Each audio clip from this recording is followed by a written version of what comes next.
The Messiah has to come during the period of the Roman Empire.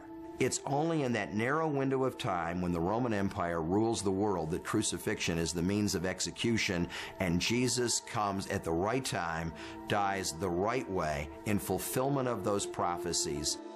David literally looks down through the halls of history, down through the corridor of time, and 1,000 years in the distance sees the Savior suffering and dying, and describes it for us in Psalm 22. Biblical scholars have long studied the correlation between the writings of David, Zechariah, and Isaiah, and the gospel accounts of Christ's death. When these Old and New Testament scriptures are compared side by side, the prophetic implications of the Passion of Christ are fully realized.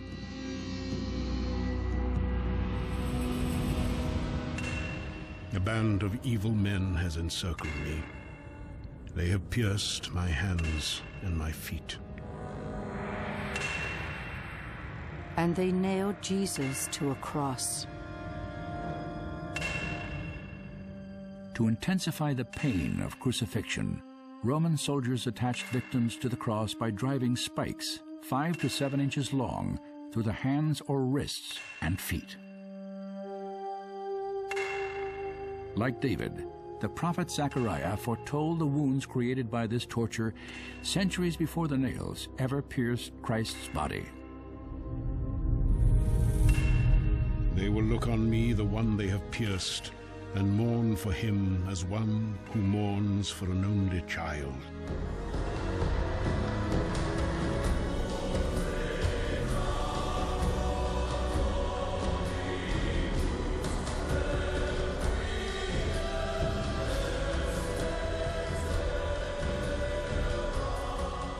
At 9 o'clock on Friday morning, the cross was raised at Golgotha.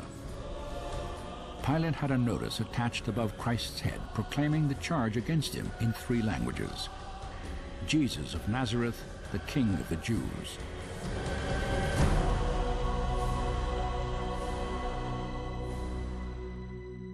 During the next 6 hours, at least 12 specific prophecies were fulfilled.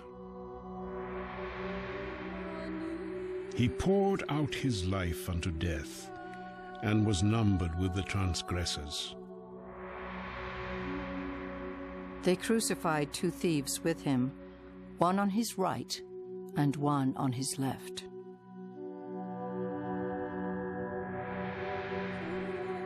All who see me mock me. They hurl insults, shaking their heads.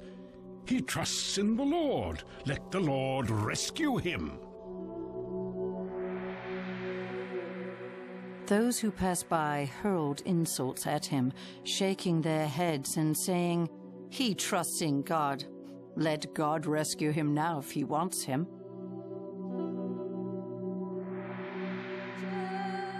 They divide my garments among them, and cast lots for my clothing. When they had crucified him, they divided up his clothes by casting lots. That was, again, typical of Romans. You strip the guy's clothes off and put him on the cross, and so any of the clothing that was yet considered of any value at all, they would gamble for. So here are the soldiers gambling at the foot of the cross to see who gets the robe of Jesus, and that's predicted in Psalm 22, 1,000 years before the time of Christ, that they have encircled me, that they're taunting me, and in all of that, all of the prophecies of Psalm 22 and Isaiah 53 are fulfilled in minute detail in the death of Jesus Christ.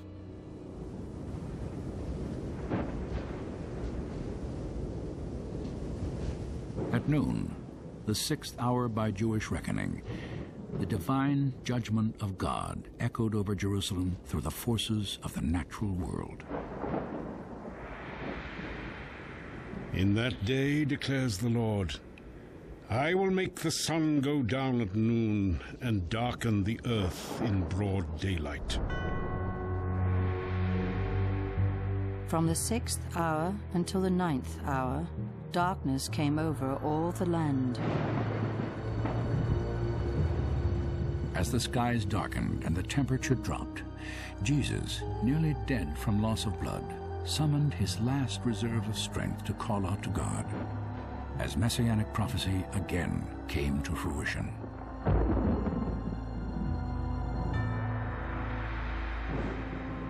My God, why have you forsaken me? Why are you so far from saving me?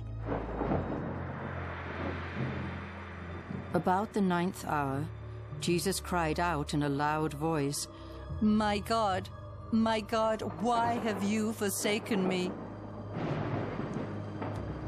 Back in those days, these psalms were not numbered, and so the way in which you referred to them was to recite the first line. Well, what is Psalm 22? It's a messianic psalm. It has predictions about the coming of the Messiah, and he was, in effect, there on the cross, applying that to himself, saying, Psalm 22 is coming true in me today. My strength is dried up, and my tongue sticks to the roof of my mouth. They gave me vinegar for my thirst. Later, Jesus said, "I am thirsty." A jar of wine vinegar was there, so they soaked a sponge in it and lifted it up to his lips. After sipping the bitter wine, Jesus uttered his final words, again in fulfillment of prophecy. Into your hands I commit my spirit. Redeem me, O Lord, the God of truth. Jesus called out with a loud voice, "Father, into your hands I commit my spirit." When he had said this, he breathed his last. He protects all his bones. Not one of them will be broken. The soldiers therefore came and broke the legs of the first man who had been crucified with Jesus, and then those of the other. But when they came to Jesus and found that he was already dead, they did not break his legs. By the time he came to Jesus, Jesus already gave his spirit to the Lord because he was in total control. You see, no one could take it away from him, so he controlled every single second on the cross, and it was just at the perfect time when the Passover lamb is going to be sacrificed at about 3 to 4 o'clock in the afternoon, that's when he gave his life. And Yeshua has predicted that, and indeed it came to pass.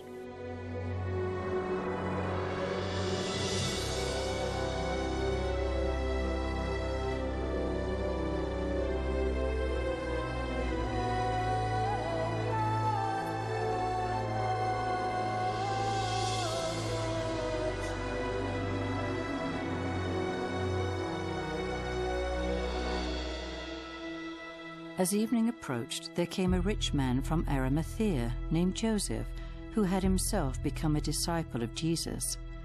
Going to Pilate, he asked for Jesus' body, and Pilate ordered that it be given to him.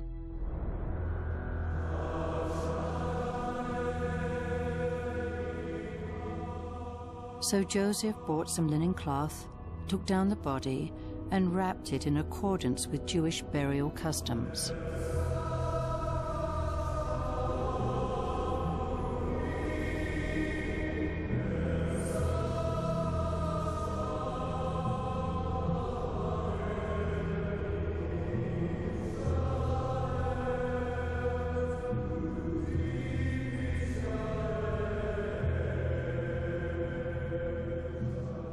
Near the place where Jesus was crucified, there was a garden, and in the garden a new tomb cut out of rock in which no one had ever been laid.